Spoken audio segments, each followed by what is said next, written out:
des faits réels, des drames oubliés, c'est presque une histoire. En 1925, Percy Fawcett s'enfonce dans la jungle amazonienne pour ce qui sera sa dernière expédition.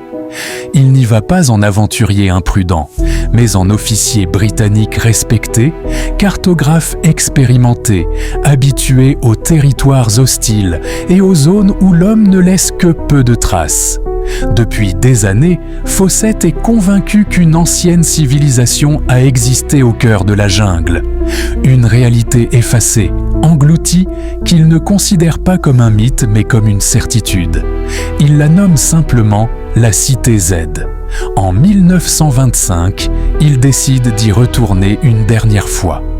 Il emmène avec lui son fils Jack, 21 ans, ainsi qu'un ami proche de la famille. Leur équipement est réduit au strict minimum, afin d'être discret, de se déplacer plus vite et surtout de ne pas attirer l'hostilité des tribus indigènes. Avant leur départ, Fawcett laisse un message troublant. Il demande qu'aucune mission de secours ne soit lancée, affirmant que toute tentative pour les retrouver serait vaine et dangereuse. Le groupe s'enfonce alors dans la jungle brésilienne. Puis, plus rien. Dans les années qui suivent, plusieurs expéditions partent à leur recherche. Certaines ne reviendront jamais.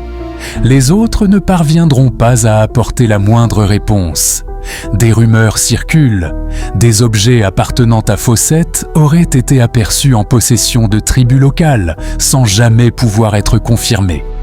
Des ossements sont découverts dans le Mato Grosso, mais ils ne pourront jamais être formellement identifiés ni reliés avec certitude à Percy Fawcett ou à son fils.